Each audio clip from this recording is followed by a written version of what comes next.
Hello friends, once again welcome to my channel Vidyalaya. Friends, आज हम यहाँ पे सीए फाउंडेशन के वीडियोस पुट अप करना स्टार्ट कर रहे हैं। आज हम शुरू कर रहे हैं topic final accounts of manufacturing concern.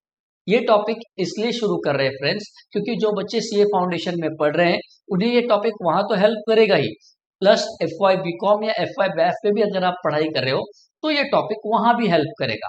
इसलिए शुरुआत में यही टॉपिक पे डिस्कशन कर रहा हूं। ओके, तो शुरू करते हैं फ्रेंड्स।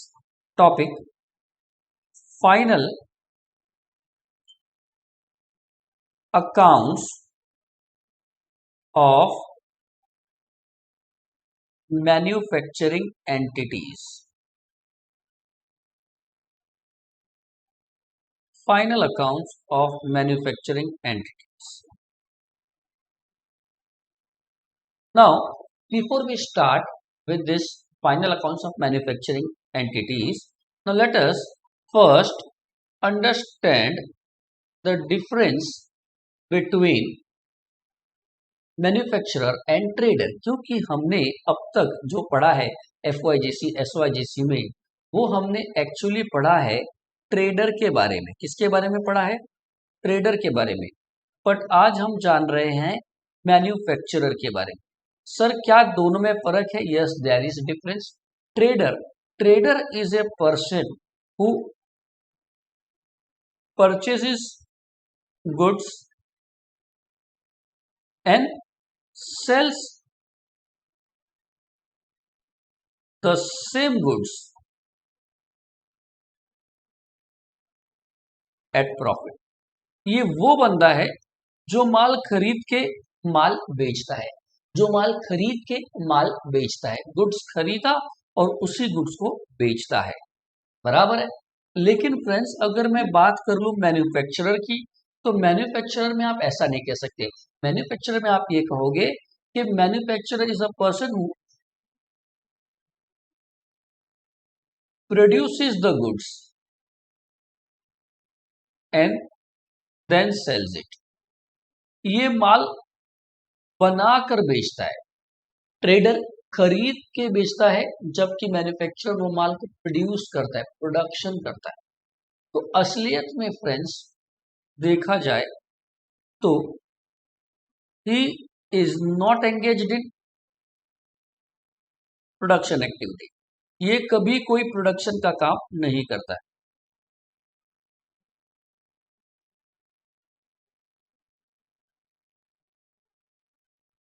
जबकि बात कर ले मैन्युफैक्चरर की, तो he is engaged in production activity. He is engaged in production activity. तो पहले आप इस प्रोडक्शन एक्टिविटी को अगर समझ ले तो फिर आगे अपना काम और आसान हो जाएगा। ठीक है, प्रोडक्शन एक्टिविटी होता क्या है, प्रोडक्शन प्रोसेस होता क्या है, वो समझ लेते हैं। आइए, प्रोडक्शन प्रोसेस ये हमारे लिए important. Now friends, when we talk about production process, manufacturer सबसे पहले दोस्तों वो रॉ मटेरियल लेता है।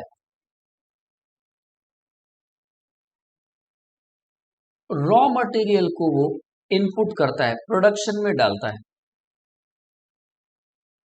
रॉ मटेरियल लेता है, प्रोडक्शन में डालता है, और फिर उसके ऊपर प्रोडक्शन चलता है, काम चलता है। सर, ये काम किधर चलता है? तो दोस्तों मैं आपको बता दूं कि ये प्रोडक्शन प्रोसेस चालू हो जाता है फैक्ट्री में। फैक्ट्री में प्रोडक्शन प्रोसेस चालू हो जाता है, बराबर है। और फिर फैक्ट्री में जब प्रोडक्शन खत्म होता है तो ये रॉ मटेरियल कन्वर्ट हो जाता है फिनिश गुड्स में। किसमें? Finish goods. ये दोस्तों हो जाता है आउटपुट, तैयार किया हुआ माल, इसे आउटपुट बोलते हैं। तो अगर मैं बात कर लूं फ्रेंड्स आगे, तो रॉ मटेरियल इनपुट करता है, उसके ऊपर प्रोडक्शन का काम चलता है, और फाइनली जो बाहर आता है वो फिनिश गुड्स। एग्जाम्पल के लिए हमने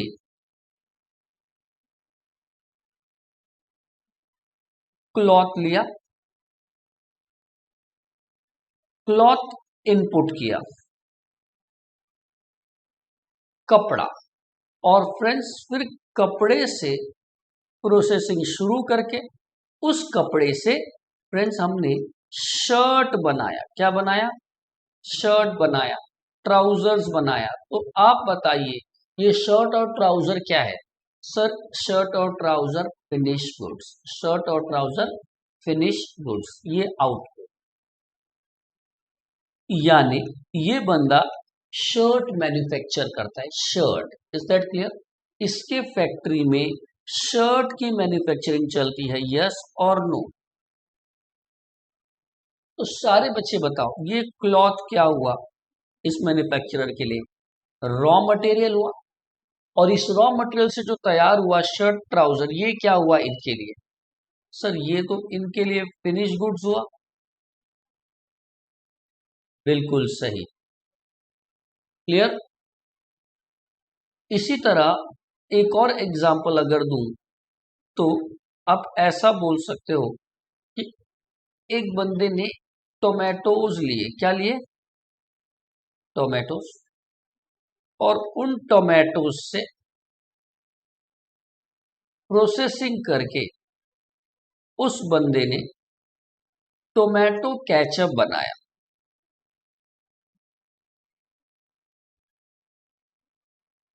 तो आप बताइए वो इनपुट क्या कर रहा है? टोमेटोज डाल रहा है प्रोडक्शन में, और बाहर क्या बन के जा रहा है? Tomato ketchup. तो कहना है इससे ये आउटपुट हो गया। यस सर, ये आउटपुट हो। इन शॉर्ट इसके फैक्ट्री में भी प्रोसेसिंग का काम चलता है, लेकिन इस फैक्ट्री में केचप बनाने का काम चलता है। तो फ्रेंड्स ये इनपुट किया टोमेटोज, कहना है इससे ये रॉ मटेरियल हो गया इसके। रॉ मटेरियल दोस्तों इसका सिंपल सा मतलब है, रॉ मतलब कच्चा, मटेरियल मतलब माल। तो जो सामान आप बेचने वाले वो बनाने के लिए जो मटेरियल लगता है उसे कहते हैं रॉ मटेरियल, कच्चा माल। और उससे जो माल तैयार होता है उसे कहते हैं फिनिश गुड्स। यानी जब भी आप मैन्युफैक्चरर का सम करोगे तो आपको कुछ चीजें बार बार सुनाई देंगे, जैसे कि रॉ मटेरियल, जैसे कि फिनिश गुड्स। अगर आप उनका सम कर रहे हो तो आपको रॉ मटेरियल समझ में आएगा, फिनिश गुड्स दिखाई देगा। साथ ही साथ आपको एक और चीज सुनाई देगा, वो है वर्क इन प्रोग्रेस। क्या है? Work in progress, WIP, work in progress, work in progress. Sir ये क्या होता है? मैं आपको समझाता हूं। जैसे वो रॉ मटेरियल अपने पास रखता है ताकि प्रोडक्शन चालू रहे, तो अगर उसके पास आखिरी दिन कुछ स्टॉक बच जाएगा तो वो कहेगा स्टॉक ऑफ रॉ मटेरियल। माल बनाकर बेचता है, जो माल नहीं बिका वो होता है स्टॉक ऑफ फिनिश गुड्स। उसी तरह दोस्तों ये जो फैक्ट्री में प्रोडक्शन चल रहा है, क्या सारा माल आखिरी दिन रेडी हो जाएगा? क्या कुछ ना कुछ ऐसा भी रह सकता है जो फैक्ट्री में पड़ा है अभी तक तैयार नहीं हुआ है? रह सकता है, बिल्कुल रह सकता है। फैक्ट्री में जिस अभी तक फिनिश गुड्स में कन्वर्ट नहीं हुआ, तो जो चीज प्रोडक्शन में जा चुकी है, जो रॉ मटेरियल नहीं है, काम शुरू हो चुका है लेकिन अभी तक फिनिश गुड्स में तैयार नहीं हुआ, कन्वर्ट नहीं हुआ, उसे ही कहते हैं work in progress, work in progress. तो जब आप मैन्युफैक्चरिंग की बात करते हो तो आपको तीन चीज तो पक्का नजर आएगा, एक स्टॉक ऑफ रॉ मटेरियल, दूसरा stock of work in progress, और तीसरा फिनिश गुड्स। ये डिफरेंस है। जैसे ही आप raw material, work in progress और फिनिश गुड्स को देखते हो तो आप ये समझ जाना कि ये कौन सा सम है? मैन्युफैक्चरिंग का सम। बराबर। तो चलिए सर, अब आपने ये बता दिया कि ये मैन्युफैक्चरिंग का सम कैसे दिखता है। अगर सर आगे बात करें तो आप हमें सिखाने वाले हो फाइनल अकाउंट्स ऑफ मैन्युफैक्चर। तो sir final accounts of manufacturer में क्या कुछ अलग है, क्या कुछ नया सीखने को मिलेगा? हाँ दोस्तों, फाइनल अकाउंट्स में नया क्या, बहुत कुछ सीखने को मिलेगा और सच्ची बातें सीखने की मिलेंगी, कुछ सही बातें सीखने को मिलेंगी जो शायद अब तक हमने नहीं सीखा है। सर ऐसा क्या बात है? आइए बताऊंगा थोड़ी देर में। लेकिन जब मैं इनके फाइनल अकाउंट्स की बात करता हूं फ्रेंड्स, तो इनके फाइनल अकाउंट्स में क्या क्या रहता है? तो आपको इनके फाइनल अकाउंट्स में नजर आएगा मैन्युफैक्चरिंग अकाउंट, ये एक एडिशनल अकाउंट है जो आपको नजर आएगा, मैन्युफैक्चरिंग अकाउंट।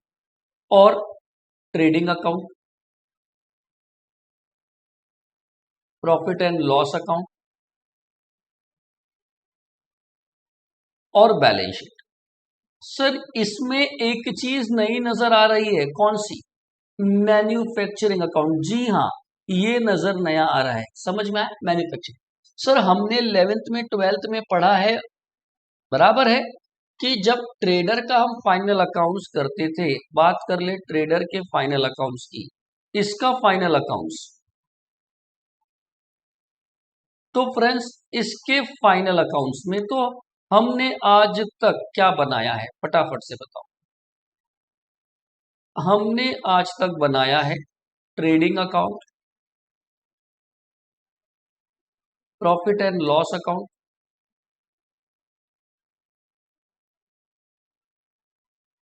और बैलेंस शीट। तो सर अगर ट्रेडर में ये बनाया है तो मैन्युफैक्चरर में फ्रेंड्स, मैन्युफैक्चरर में एक एक्स्ट्रा अकाउंट क्यों? मैन्युफैक्चरिंग क्यों? क्या ये trading account, PNL account, balance sheet बनाएगा तो नहीं चलेगा? नहीं। क्यों? उसका जवाब मैं पहले यहां दे दूं, फिर मैं उसको समझाता भी हूं कि मैन्युफैक्चरिंग अकाउंट वो आखिर बनाता ही क्यों है। Are you ready? ये मैन्युफैक्चरिंग अकाउंट पहले बता रहा हूं क्यों बनाता है, फिर उसको समझाऊंगा डिटेल में, ठीक है? और फिर उसके बाद इसका इन डिटेल फॉर्मेट भी समझाऊंगा। मैन्युफैक्चरिंग अकाउंट एक मैन्युफैक्चरर क्यों बनाता है? Because he wants to know, he wants to know cost of goods manufacture, cost of goods manufacture. सारे बच्चे बताएंगे मैन्युफैक्चरर का काम गुड्स बनाने का है, गुड्स प्रोडक्शन करने का है, हाँ कि ना?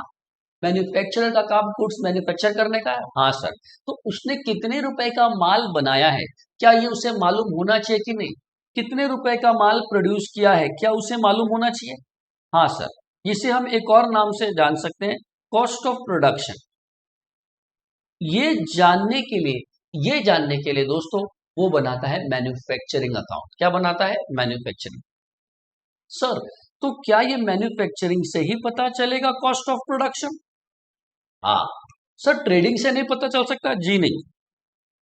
ट्रेडिंग से हमें पता चलता है ग्रॉस प्रॉफिट, पीएनएल से हमें पता चलता है नेट प्रॉफिट, और बैलेंस शीट हमें फाइनेंशियल पोजीशन बताता है जो कि असेट्स एंड लायबिलिटीज।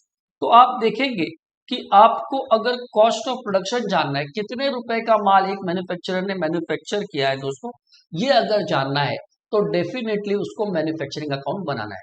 क्यों जानना है सर? क्योंकि अगर उसको ये मालूम पड़ेगा कि वो कितने का माल बना रहा है तो उसके हिसाब से वो अपना प्रॉफिट उसमें ऐड कर सकता है। अगर मैं बोलूं कि मैं 10 लाख का माल बना रहा हूं, तो 10 लाख के माल पे मुझे कितना प्रॉफिट चाहिए, वो प्रॉफिट वो डिसाइड कर सकता है अगर उसको कॉस्ट पता हो तो। और वो कह दे कि मैं कम से कम इसके ऊपर 4 लाख रुपए प्रॉफिट कमाना चाहता हूं, तो ultimately cost of production 10 lakh है, 4 लाख का प्रॉफिट रहना चाहिए, तो वो सेल्स डिसाइड कर लेता है दोस्तों 14 लैक्स। कहीं ना कहीं एक छोटा सा एग्जांपल है, बाकी डिटेल इसका तो आप कॉस्टिंग जब सीखोगे सीए इंटर में तब सीखोगे, लेकिन इतना अगर मुझे कॉस्ट पता हो कि 10 लाख का माल बनाता हूं, तो मैं सोच सकता हूं कि चलो भाई 4 लाख का प्रॉफिट एक एंटीसिपेट कर लो, यानी सेलिंग प्राइस 14 लाख रखनी है। तो इस तरह से हमारे को कॉस्ट पता रहेगा तो सेल्स कैलकुलेट करने में मदद मिल सकती है। इसीलिए कॉस्ट ऑफ प्रोडक्शन का पता होना बहुत जरूरी है फ्रेंड्स।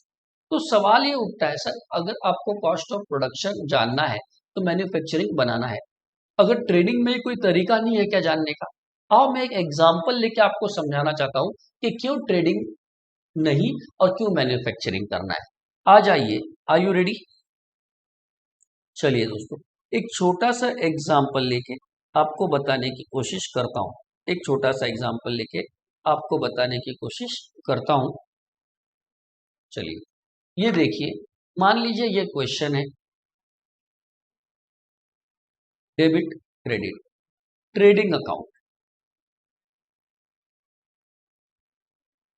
बराबर है दोस्तों। यहां पे हम पहले लिखते थे, याद करो, ओपनिंग स्टॉक। तो यहां पे कितने का ओपनिंग स्टॉक हो सकता है मैन्युफैक्चरर के केस में? 3। मान लीजिए कि अगर मैं ये सब कुछ ट्रेडिंग में करूं तो क्या प्रॉब्लम है, एक मैन्युफैक्चरर ट्रेडिंग में करे तो क्या प्रॉब्लम है, थोड़ा समझाने दो। आओ मान लो कि इसके ओपनिंग स्टॉक 3 है। स्टॉक 3 तरह के हो सकते हैं मैन्युफैक्चरिंग में, raw material, work in progress, finish goods. तो मान लीजिए इसने opening stock of raw material 10,000,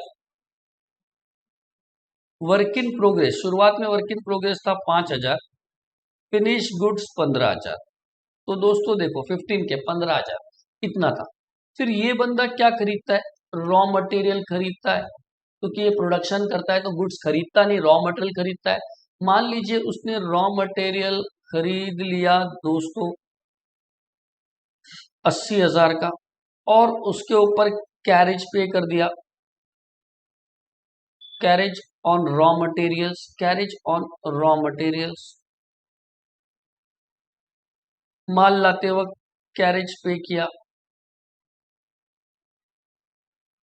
1,000 दोस्तों। और फैक्ट्री में खर्चे होते हैं, फैक्ट्री में काम करने वाले लेबरर्स को वेजेस दिया, समझो 30,000। और सर फैक्ट्री का भाड़ा हो गया समझो 24,000, बराबर है। तो ये हमने फैक्ट्री के कुछ खर्चे लिखे। तो ये ओपनिंग स्टॉक, ये परचेजेस और ये फैक्ट्री के खर्चे। अगर मैं यहाँ पे सेल्स लिख दूं कि कितने रुपए का माल उसने बेचा, सेल किसका करेगा, ये ऑलवेज फिनिश गुड्स का। तो मान लीजिए कि उन्होंने सेल्स किया है 1.80 लैक्स, 1.80 लैक्स, 1,80,000, 1,80,000। और फिर यहां पे मैं डाल दे रहा हूं क्लोजिंग स्टॉक। क्लोजिंग स्टॉक दोस्तों, रॉ मटेरियल का क्लोजिंग स्टॉक मान लीजिए 20,000, वर्क इन प्रोग्रेस मान लीजिए 25,000, और फिनिश गुड्स भी मान लीजिए 25,000।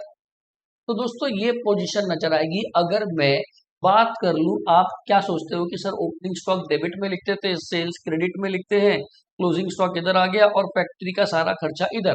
अगर इसको मैं ट्रेडिंग में रखूं तो क्या प्रॉब्लम है, सारे बच्चे ध्यान से देखेंगे और समझने की कोशिश करेंगे। ये लीजिए टोटल, लीजिए दोस्तों टोटल लीजिए। तो देखिए 1.80 लैक्स प्लस 20,000 2 लैक्स हुआ, ये 2,50,000 है। क्रेडिट साइड जो है वो 2.5 लैक्स है, और डेबिट साइड 10 5 15 5 15 30 30,000, 1,10,000, 1,10, 1,11, 1,41,000, 1,45 और 20, 1,65। तो डेबिट साइड 1,65,000 है, 1.65 लैक्स। तो दोस्तों क्रेडिट साइड 2.5 लाख, 2.5 लाख, और 1,65,000 डेबिट साइड था। अगर मैं 1,65,000 माइनस करूं तो 85,000 का ग्रॉस प्रॉफिट नजर आ रहा है। बोलो हाँ या ना, 85,000 का ग्रॉस प्रॉफिट नजर आ रहा है बच्चों, हाँ या ना। 85,000 का ग्रॉस प्रॉफिट नजर आ रहा है। इज दैट क्लियर, यस और no?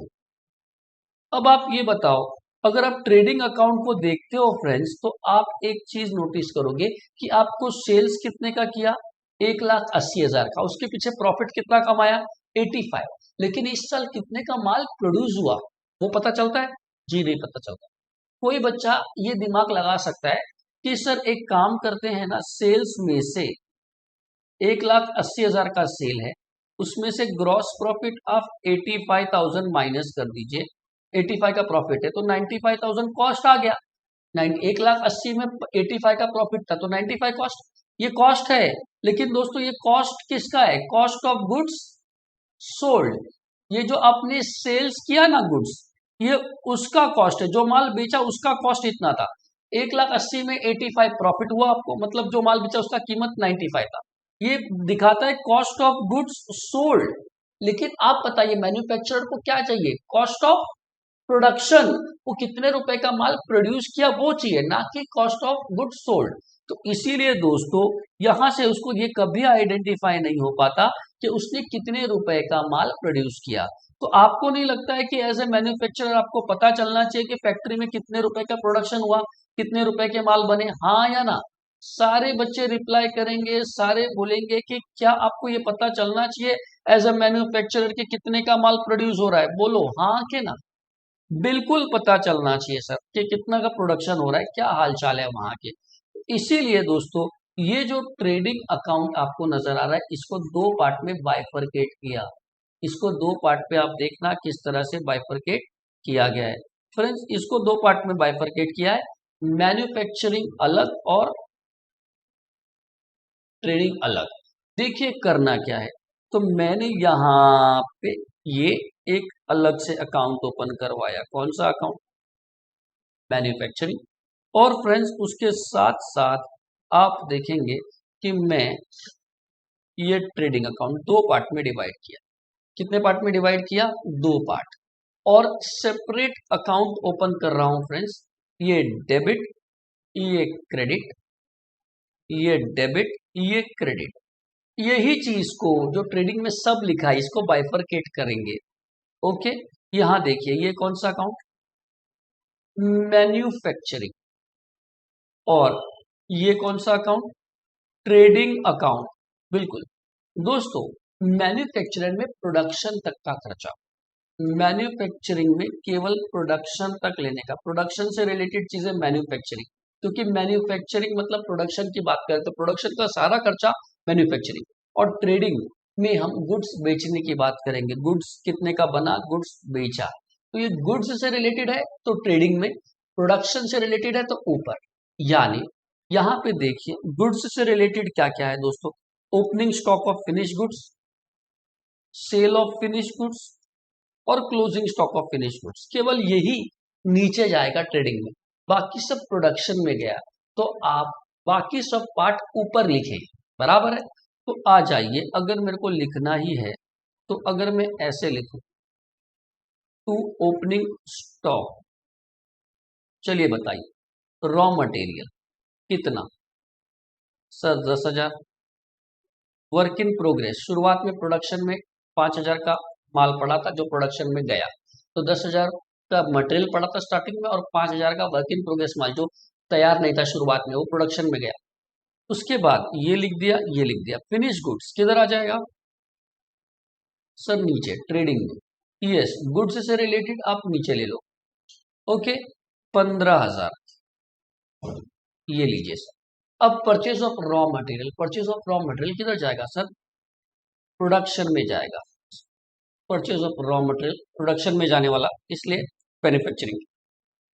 Carriage on such raw materials, ये भी रॉ मटेरियल प्रोडक्शन में यूज होता है, तो ये भी खर्चा रॉ मटेरियल का फैक्ट्री में जाएगा दोस्तों। कितना? 1,000। और वेजिस और फैक्ट्री, अब इंपॉर्टेंट दोस्तों, वेजिस और फैक्ट्री जो पहले आप ट्रेडिंग में लिखते थे वो ट्रेडिंग में नहीं लिखोगे, वो मैन्युफैक्चरिंग में लिखोगे। अगर मैं आपको सच बताऊं तो ट्रेडर वो आदमी था जो माल खरीद के बेचता है, एक्चुअली उसका कोई फैक्ट्री होता ही नहीं है। अब ये बात अलग है कि 11th 12th में हम ये मैन्युफैक्चरिंग सीखते नहीं है, इसलिए हम ये कहते हैं कि फैक्ट्री का खर्चा आप ट्रेडिंग में लिख दो चल जाएगा, पर असलियत में ट्रेडर का कोई फैक्ट्री होता नहीं है। बट सिलेबस में वो सम्स है, इसीलिए वो किया जाता है, बराबर है। असलियत में फैक्ट्री किसका होता है दोस्तों? मैन्युफैक्चरर का। यस, ट्रेडर का कहां से हो गया? ट्रेडर वो आदमी था गुड्स खरीद कर गुड्स बेच देता है, उसका कोई फैक्ट्री नहीं है, वो कोई प्रोडक्शन नहीं करता। लेकिन क्या करें, सिलेबस में रहता है तो पढ़ाना पड़ता है। असलियत में फैक्ट्री किसका होता है? जो प्रोडक्शन करता है। और फैक्ट्री का सारा खर्चा प्रोडक्शन का खर्चा, और प्रोडक्शन का सारा खर्चा प्रोडक्शन के अकाउंट में जाना चाहिए, यानी मैन्युफैक्चरिंग अकाउंट में जाना चाहिए। तो ये जो वेजेस और फैक्ट्री रेंट, यानी जो पहले कभी आप सब ट्रेडिंग में लिखते थे वो एक्चुअली अब सब मैन्युफैक्चरिंग में जाना चाहिए, और मैन्युफैक्चरिंग में लिखेंगे। तो टू वेजेस 30,000 और टू फैक्ट्री रेंट 24,000 खर्चे लिख दिए। अब बात आती है सेल्स की, क्रेडिट साइड में आ जाओ। तो सेल्स दोस्तों किधर आ जाएगा? ट्रेडिंग के क्रेडिट में।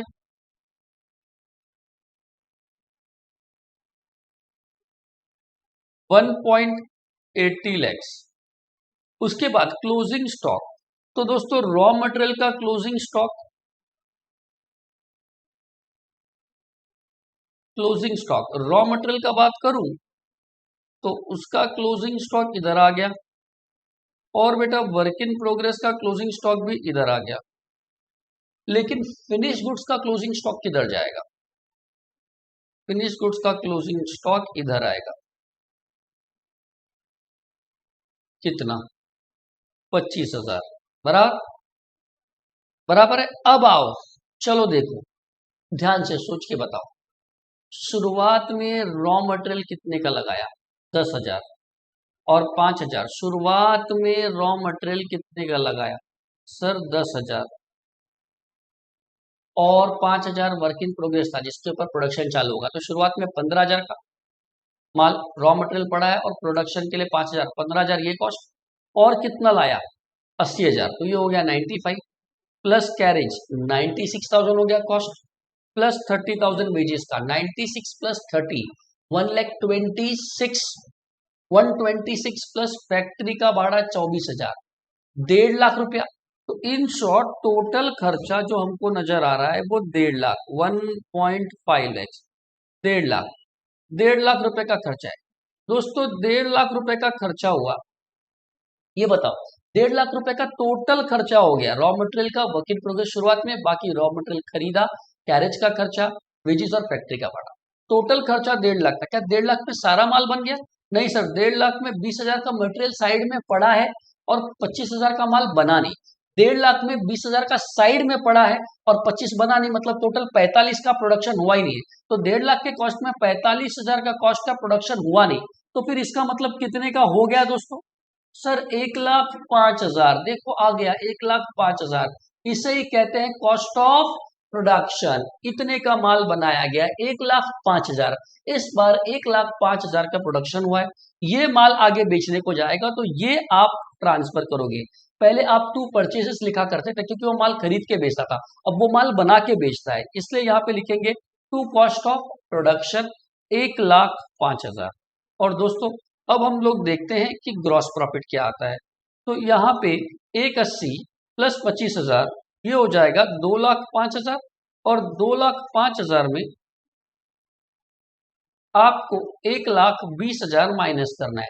2,05,000 में आपको 1,20,000 माइनस करना है, तो 85,000 बचा। ये लीजिए दोस्तों, क्या मैं ये कहूं आपसे कि ग्रॉस प्रॉफिट सेम ही है? क्या मैं ये कहूं आपसे कि ग्रॉस प्रॉफिट सेम ही है? हाँ या ना? देखिए 85 ग्रॉस प्रॉफिट था और यहाँ पे भी 85 ही ग्रॉस प्रॉफिट है, बराबर। लेकिन यहाँ पे हमने एक एडिशनल अकाउंट बनाया। कौन सा अकाउंट? मैन्युफैक्चरिंग। ये बनाने से फायदा क्या मिला दोस्तों? कि हमें कॉस्ट ऑफ प्रोडक्शन मिल गया। यस और नो? बराबर है। तो आप बताइए, एक मैन्युफैक्चरर क्या करना चाहिए? एक मैन्युफैक्चरर क्या करना चाहिए?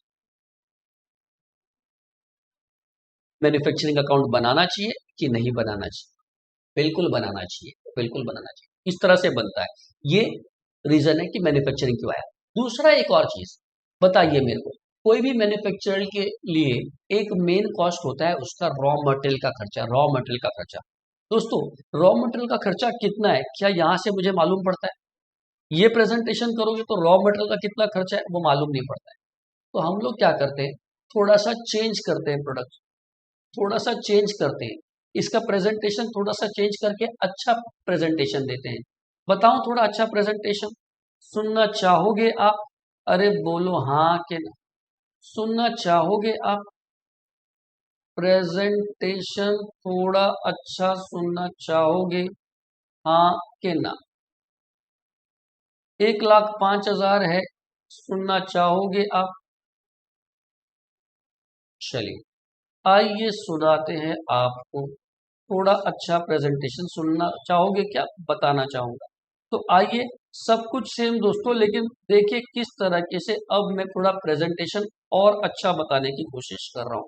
तो करना क्या है दोस्तों, आपको प्रेजेंटेशन कैसे रखना है, थोड़ा और इंफॉर्मेटिव हो जाएगा ये। ओके, तो सबसे पहले फ्रेंड्स आने का और आप अपना वर्क इन प्रोग्रेस यहां लिख देने का। टू ओपनिंग स्टॉक कितना वर्क इन प्रोग्रेस शुरुआत में? सर वर्क इन प्रोग्रेस 5,000, तो ये लीजिए 5,000। उसके बाद आप आगे लिखने का raw material consume, raw material का कितना खर्चा हुआ एक साथ, raw material consume. Consume detail में समझाऊंगा दोस्तों, अच्छे से फॉर्मेट लिख के भी। पर रॉ मटेरियल का कितना खर्चा हुआ, तो रॉ मटेरियल कितना था बोलिए फटाफट। ओपनिंग स्टॉक कितना रॉ मटेरियल था अपने पास सर 10,000। तो 10,000 रॉ मटेरियल, कितना रॉ मटेरियल और खरीदा सर, परचेज किया 80,000, और कितना कैरेज पे किया रॉ मटेरियल पे 1,000 और पे किया। तो टोटल 10 80 90,000 हो गया, प्लस एक 91 हो गया। 91,000 का मटेरियल था, 10 पहले था, 80 का खरीदा और कैरेज का खर्चा 1,000, 91 हुआ। लेकिन उसमें से कितना बच गया जिसका प्रोडक्शन नहीं हुआ सर, 20,000 बच गया। 91 में अगर 20,000 बच गया दोस्तों बताना, 10,000 था 80 लाया 90 हो गया, 1,000 खर्चा 91 हो गया cost raw material, total raw material का। लेकिन 20,000 का बच गया, इसका मतलब कहना है इसे 71,000 प्रोडक्शन में चला गया, 71,000 प्रोडक्शन में कंज्यूम हो गया। Yes yes perfect. तो दोस्तों अगर 71,000 कंज्यूम्ड हो गया तो ये अपना फायदा हो जाता है कि अपने को यहाँ पे ये भी पता चलता है कि अपना कॉस्ट रॉ मटेरियल का कितना गया, हमने रॉ मटेरियल के पीछे कितना खर्चा किया है। क्या ये अच्छी बात है, हाँ या ना? कि अगर मुझे ये मालूम पड़े कि रॉ मटेरियल का कितना खर्चा हो रहा है, ये अच्छी बात है कि बुरी बात है? ये अच्छी बात है। और फिर बाकी सारे खर्चे जैसे कि टू वेजेस कितना 30,000, टू फैक्ट्री रेंट कितना 24, चलो हो गया, हो गया। और फिर यहाँ से सेल्स तो लिखा हुआ है, closing stock of raw material already ले चुके हैं, बचा सिर्फ वर्क इन प्रोग्रेस, तो यहाँ पे सिर्फ वर्क इन प्रोग्रेस आ जाएगा। तो ये प्रेजेंटेशन आप देखिए, ये प्रेजेंटेशन WIP इधर और ओपनिंग डेबिट में क्लोजिंग इधर। एक बार WIP आपने लिख दिया, फिर आप रॉ मटेरियल का खर्चा ले लो और फिर बाकी खर्चे लिख। तो चलिए दोस्तों अब सब लिख दिया है, अब हम जाएंगे और फाइंड आउट करेंगे फ्रेंच कॉस्ट ऑफ प्रोडक्शन। ये बताइए कितना था वर्क इन प्रोग्रेस 5,000, और कितना रॉ मटेरियल का खर्चा हुआ 71। तो 5 और 71 76, 76 प्लस 30,000 1,06,000, 1,06,000 प्लस 24 1,30,000, 1,30,000 रुपया नजर आ रहा है। 1,30,000 टोटल खर्चा, 1,30,000 में से 25,000, 25,000 का प्रोडक्शन नहीं हुआ। तो बताइए कितने का प्रोडक्शन हो गया, कितने का प्रोडक्शन हो गया सर 1,05,000। ये लीजिए दोस्तों, फिर से वही कॉस्ट ऑफ प्रोडक्शन आ गया, हाँ या ना? लेकिन इस बार अपने को कॉस्ट के साथ साथ रॉ मटेरियल का भी खर्चा माइनस मालूम पड़ रहा है। तो बोलो कौन सा बेटर है, ये बेटर है।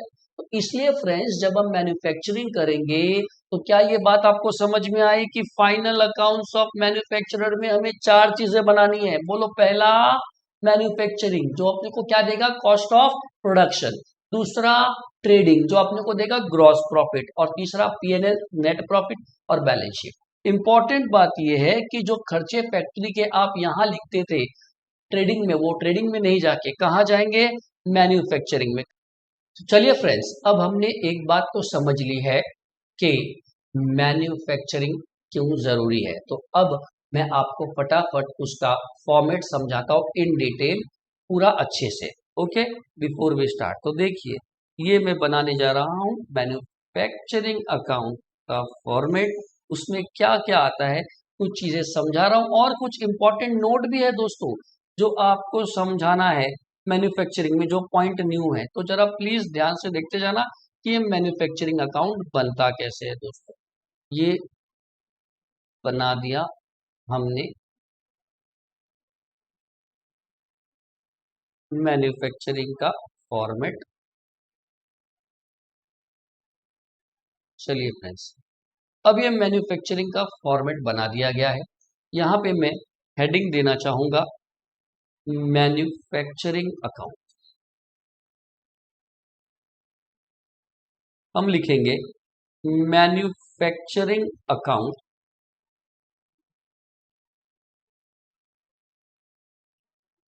फॉर द ईयर एंडेड, जो भी रहे, credit debit, particulars amount, particulars amount. अब इसे बनाते क्या क्या है, इसमें आता क्या क्या है, वो समझाना चाहता हूं। तो देखिए सबसे पहले हमें करना क्या है, to opening stock. Opening stock work in progress का डेबिट में लिख देने का, और अगर क्लोजिंग स्टॉक आएगा तो वो क्रेडिट में लिख देने का है। ये समझा? ये आप समझ लीजिए पहले simple WIP, opening stock debit में, क्लोजिंग स्टॉक क्रेडिट में। क्या ये बात समझी? आफ्टर WIP बात कर लेते हैं जो आगे इंपॉर्टेंट है, वो है रॉ मटेरियल कंज्यूम, कि इस साल प्रोडक्शन में कितने का रॉ मटेरियल कंज्यूम हुआ। ये मेन मटेरियल है, डायरेक्ट मटेरियल है, बराबर है। जैसे कि मैं बात करूं शर्ट बनाने के लिए क्लॉथ तो लगता है, वो हमारा डायरेक्ट मटेरियल है, लेकिन दोस्तों खाली शर्ट क्लॉथ से नहीं बनता, उसके लिए थ्रेड धागा भी चाहिए। अब देखो ऐसे बटन्स भी चाहिए दोस्तों, ये कॉलर में लगाने के लिए कैनवस भी चाहिए। ये सब भी मटेरियल है, लेकिन वो इनडायरेक्ट मटेरियल है, वो थोड़ा बहुत लगता है। मेन खर्चा डायरेक्ट मटेरियल क्लॉथ का आता है। तो दो तरह के मटेरियल होंगे, डायरेक्ट और इनडायरेक्ट। फिलहाल जब मैं रॉ मटेरियल कंज्यूम लिख रहा हूं, मतलब मैं डायरेक्ट मटेरियल की बात कर रहा हूं, मेन मटेरियल की बात कर रहा हूं, तो बता दीजिए रॉ मटेरियल कंज्यूम हम कैसे निकालेंगे। तो फ्रेंड्स रॉ मटेरियल कंज्यूम निकालने का कैसा क्या तरीका है, it's nothing but opening stock of raw material, add करोगे इसमें दोस्तों परचेज। कौन सा परचेज? रॉ मटेरियल का, ये रॉ मटेरियल कंज्यूम है, सब रॉ मटेरियल से रिलेटेड है। Add expense on purchase of raw material, जैसे कि कैरेज, फ्रेट, रॉ मटेरियल लाते वक्त जो भी एक्सपेंस हो गया वो, लेस अगर कुछ रिटर्न कर दिया रॉ मटेरियल तो रिटर्न्स माइनस, साथ ही साथ क्लोजिंग स्टॉक बचा हुआ वो भी माइनस। तो दोस्तों आपको मिल जाएगा raw material consumed. Friends raw material consumed कैसे मिलेगा? Opening stock of raw material low plus purchases plus expense on purchase of raw material, add करो। उसमें से अगर कुछ रिटर्न्स है तो माइनस, क्लोजिंग स्टॉक है तो माइनस, तो कितने का रॉ मटेरियल कंज्यूम हुआ वो मिल जाएगा। तो ये डायरेक्ट रॉ मटेरियल कितना खर्चा हुआ वो आ गया। इसके बाद दोस्तों आएगा डायरेक्ट वेजेस, मतलब फैक्ट्री के लेबर का खर्चा। डायरेक्ट वेजेस, फैक्ट्री के लेबर्स का खर्चा, फैक्ट्री के लेबर्स का खर्चा, लेबर का कॉस्ट, बराबर है।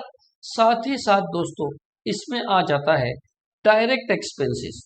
प्रोडक्शन में डायरेक्ट एक्सपेंसेस भी होते हैं, ठीक है। डायरेक्ट मटेरियल हमने देख लिया, raw material, direct wages, direct expense. बात कर लूं डायरेक्ट एक्सपेंस की, तो फैक्ट्री में प्रोडक्शन में डायरेक्ट एक्सपेंस कौन से है? डायरेक्ट एक्सपेंस दोस्तों, तो डायरेक्ट एक्सपेंस जो प्रोडक्शन में डायरेक्टली कंट्रीब्यूट कर रहा है वो होता है दोस्तों रॉयल्टी ऑन प्रोडक्शन। रॉयल्टी, अगर मैं किसी और का फॉर्मूला यूज करके प्रोडक्शन कर रहा हूं तो डेफिनेटली मुझे उसका प्रोडक्शन का पैसा देना पड़ेगा, अलग से रॉयल्टी देना पड़ेगा, तो ही प्रोडक्शन हो सकता है। मतलब ये डायरेक्टली प्रोडक्शन के लिए रॉयल्टी पे करना जरूरी है, तो ये डायरेक्टली कंट्रीब्यूट कर रहा है रॉयल्टी। इसके अलावा हायर चार्जेस ऑफ मशीनरी, अगर मैंने मशीन भाड़े पे लाया है तो भाड़े पे लाया है प्रोडक्शन के लिए, तो डायरेक्टली प्रोडक्शन के लिए डायरेक्टली मशीन यूज होता है, इसलिए ये भाड़ा भी डायरेक्ट एक्सपेंस में आता है। यानी आपने देखा कि प्रोडक्शन में खर्चे डायरेक्ट मटेरियल, इसको प्यार से मैं कहता हूं कि ये डायरेक्ट मटेरियल है। कौन सा कॉस्ट है? डायरेक्ट मटेरियल, मेन मटेरियल का खर्चा। इसके बाद डायरेक्ट लेबर, और ये डायरेक्ट एक्सपेंस, ये डायरेक्टली प्रोडक्शन में कंट्रीब्यूट हो रहे हैं। बट इसके अलावा दोस्तों there are also indirect material, जैसे कि मैंने आपको बोला कि क्लॉथ एक मेन रॉ मटेरियल है, आपने रॉ मटेरियल कंज्यूम निकाला, वेरी गुड, लेकिन क्या सिर्फ क्लॉथ से बनता है? जी नहीं, there are other materials also. तो अगर कोई इनडायरेक्ट मटेरियल दिया हुआ है आपको तो वो भी उसके कॉस्ट में ही जाएगा। यानी यहाँ पे इनडायरेक्ट मटेरियल्स दिया है तो आप उसे मैन्युफैक्चरिंग में ही लिखोगे। इसके अलावा इनडायरेक्ट वेजेस, इनडायरेक्ट वेजेस एक होता है डायरेक्ट वेजेस, मतलब जो लेबर प्रोडक्शन में काम कर रहा है, फैक्ट्री के अंदर प्रोडक्शन में लगा हुआ है, उसे कहते हैं डायरेक्ट एक्सपेंसेस। लेकिन उसी फैक्ट्री में वॉचमैन वगैरह होगा, वो भी जो पे कर रहा वो भी तो खर्चा हो रहा है, वो फैक्ट्री के ही खर्चे पे जाएगा। लेकिन वो डायरेक्टली गुड्स के प्रोडक्शन में इन्वॉल्व नहीं है, बट इनडायरेक्टली फैक्ट्री के खर्चे में इन्वॉल्व है। तो इसलिए डायरेक्ट की वेजेस के बजाय इनडायरेक्ट वेजेस करके उसको फैक्ट्री के कॉस्ट में ही डालना है, इसलिए खर्चे में डाला। और इतना ही नहीं, there are some indirect expenses, और भी कुछ खर्चे ऐसे हैं जो इनडायरेक्ट एक्सपेंसेस तो हैं दोस्तों, इनडायरेक्ट एक्सपेंसेस है। जैसे कि सर, जैसे कि आप समझ लीजिए फैक्ट्री के और भी खर्चे हो सकते हैं, फैक्ट्री के और भी खर्चे हैं। जैसे कि आइए मैं पहले ये लाइन थोड़ा सा बड़ा कर दूं।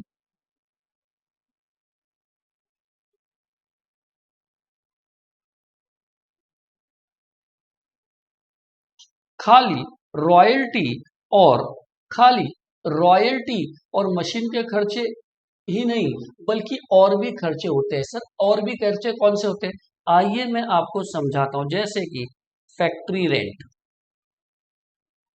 फैक्ट्री का भाड़ा, दोस्तों फैक्ट्री का ही खर्चा है, क्या ये बात समझी? फैक्ट्री का रेंट फैक्ट्री का ही खर्चा है। फैक्ट्री रिपेयर्स, मशीन वगैरह रिपेयर्स वगैरह किया तो ये भी पार्ट एंड पार्सल है कॉस्ट का। इतना ही नहीं दोस्तों, डेप्रीशिएशन ऑन फैक्ट्री असेट्स, बहुत बहुत बहुत इंपॉर्टेंट दोस्तों। एक बात बहुत इंपॉर्टेंट बता रहा हूं, depreciation on factory assets like depreciation on plant and machinery, factory building, ये सब डेप्रीशिएशन फ्रेंड्स, ये सब डेप्रीशिएशन एक्चुअली मैन्युफैक्चरिंग में जाएगा।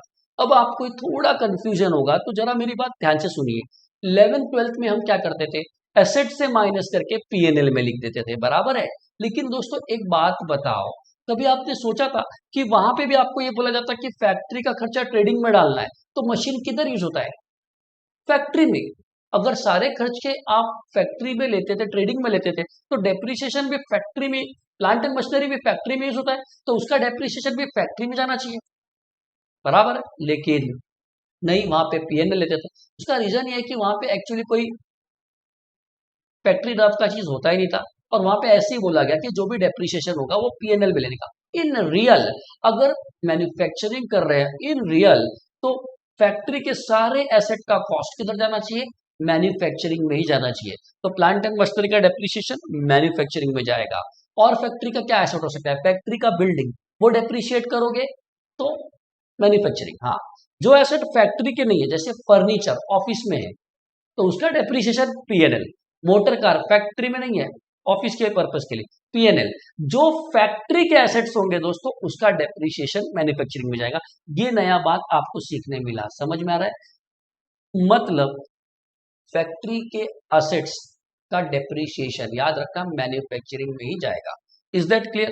तो क्या मैं ये समझू कि आपको दोस्तों ये समझ में आ रहा है कि क्या होने वाला है, मैन्युफैक्चरिंग अकाउंट कैसे दिखने वाला है? क्या ये बात समझ में आ रही है दोस्तों? यहाँ आप देख सकते हैं, अब ध्यान से मैंने पूरी कोशिश की है कि करना क्या है मैन्युफैक्चरिंग में।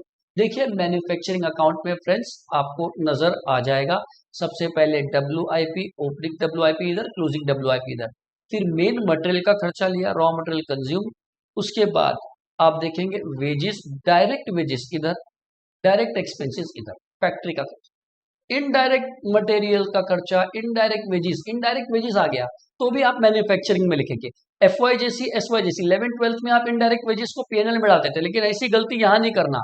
यहाँ पे डायरेक्ट वेजेस या इनडायरेक्ट वेजेस मैन्युफैक्चरिंग में ही जाएगा, और फैक्ट्री के बाकी खर्चे, factory rent, factory repairs, depreciation, वो भी सिर्फ और सिर्फ मैन्युफैक्चरिंग में जाएगा। क्या ये बात क्लियर है? क्लियर?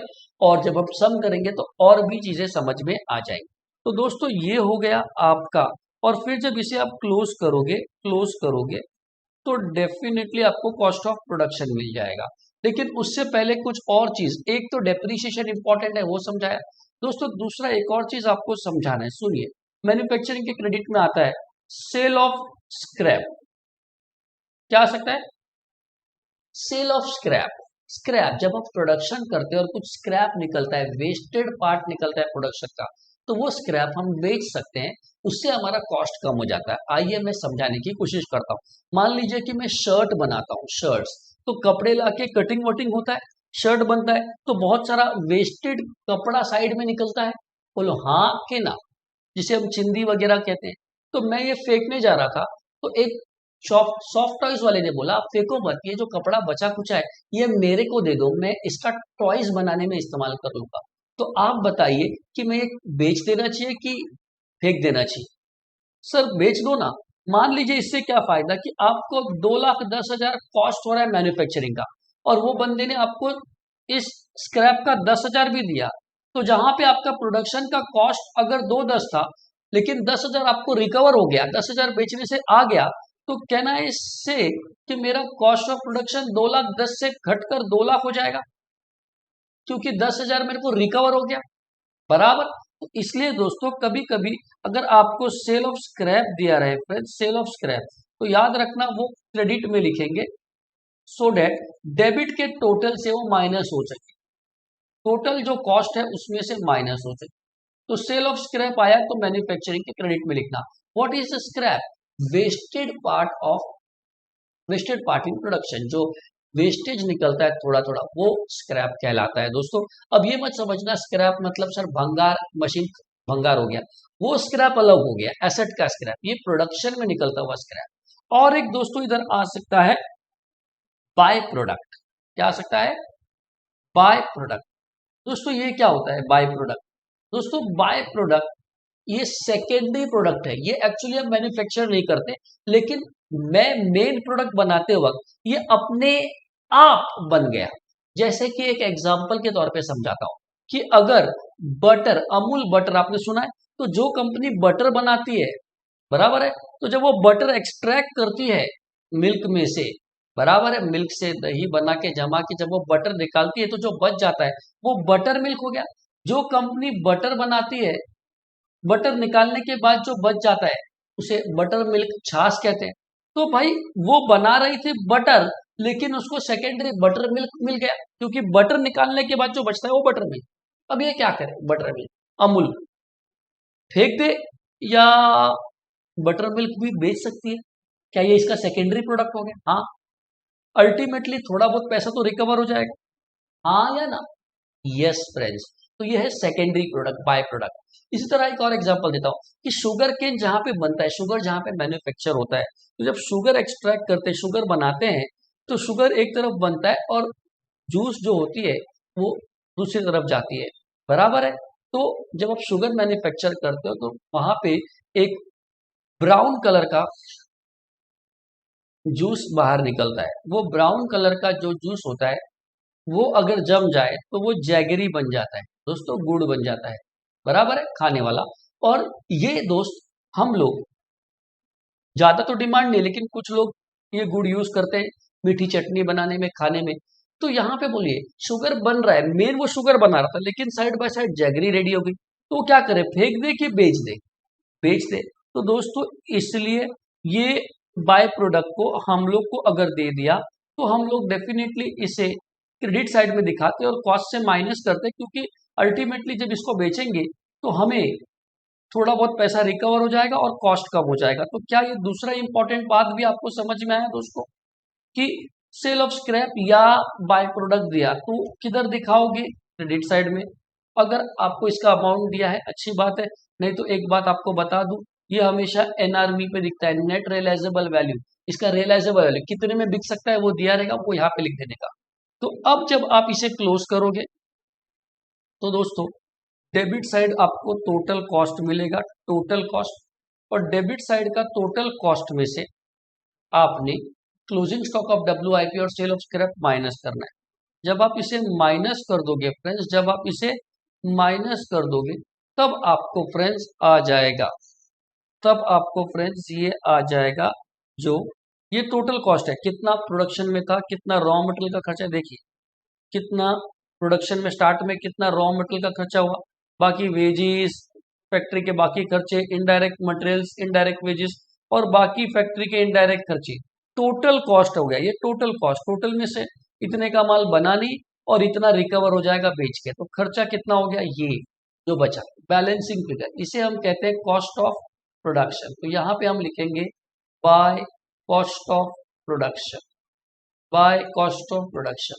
तो दोस्तों ये डिटेल में सिखाया, सिंपल सा बात है, WIP इधर इधर, रॉ मटेरियल कंज्यूम निकाला, बाकी जितने भी फैक्ट्री के खर्चे मैन्युफैक्चरिंग में लिख देना, सेल ऑफ स्क्रैप आया तो क्रेडिट में लिख देना, balancing figure cost of production.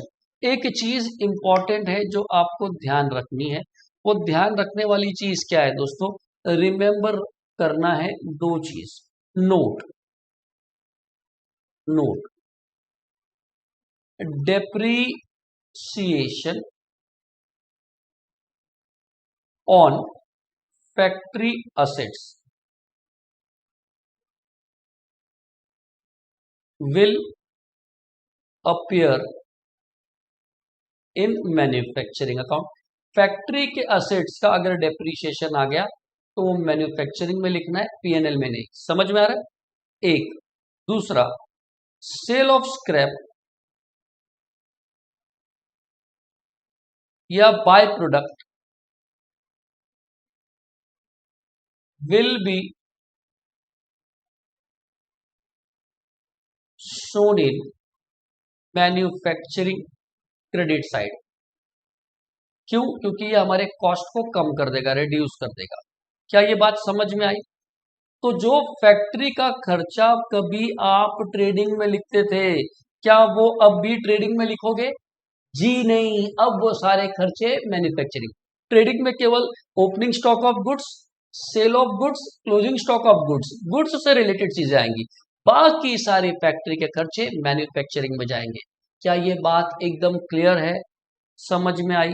तो देखिए किस तरह से दोस्तों ये आपका पूरा फॉर्मेट आपको नजर आ रहा होगा मैन्युफैक्चरिंग का, बराबर है। सारा फैक्ट्री का खर्चा डेबिट में लिखना, आपको ऑटोमेटिकली यहाँ पे कॉस्ट ऑफ प्रोडक्शन आ जाएगा।